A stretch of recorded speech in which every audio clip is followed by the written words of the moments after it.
লালমনিরহাটের কালীগঞ্জে নেশার টাকা না পেয়ে শ্বশুরবাড়িতে আগুন দিয়েছে এক মাদকাসক্ত জামাই। এ ঘটনায় পুড়ে গেছে বসতঘরের আসবাবপত্র, মারা গেছে দুটি গরু ও 5টি ছাগল। ক্ষয়ক্ষতির পরিমাণ প্রায় 3 লাখ টাকা। মঙ্গলবার গভীর রাতে উপজেলার কাশিরাম গ্রামে ঘটনা ঘটে। আগুন নেভাতে গিয়ে প্রতিবেশী শফিকুল ইসলাম গুরুতর দগ্ধ হন। তাকে উপজেলা হাসপাতালে ভর্তি করা হয়েছে। অভিযুক্ত যুবকের নাম মোহাম্মদ কাবুল মিয়া। বৈরাতি গ্রামের আহের আলীর ছেলে কাবুল মিয়া দীর্ঘদিন ধরে জুয়া ও মাদকে আসক্ত। প্রায় স্ত্রী ও শাশুড়ির কাছে নেশার টাকা চাইতেন। টাকা না পেলে গালাগালি, ভাঙচুর, এমনকি মারধরও করতেন। ঘটনার রাতে স্ত্রী ও শাশুড়ি ঘুমিয়ে পড়লে ঘরে আগুন ধরিয়ে দেন কাবুল মিয়া।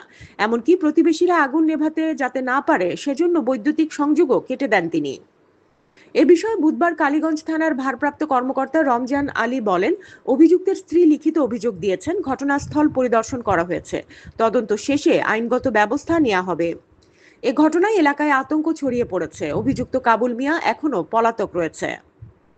পরে গেছে কয় বেলা যদি তুই না বাড়াস তাহলে তোখানে আগুন নাগে পুড়িম, আর নাইলে তোখানে খুন করি মারিম, হানি থুয়ে হেনে মারিম সব বাকে। গতকালকে রাইতের 1:44 হেনে ফোন দিছে, ফোনটা রিসিভ করি নাই দেখিয়ে উনি আগুন নাগে থুয়ে হেনে গেছে।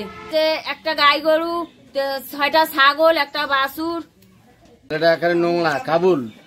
এই ছেলেটা বারবার আসি হুমকি দেয়, বারবার আসি এটা করে ওটা করে, খোরাক পোশাক নাই, এই বাড়ির উপর টর্চারিং আসি হুমকি দেয় যে আগুন লাগে পড়বো, কি তোমাকে হানি মারবো, এই ধরনের আশার।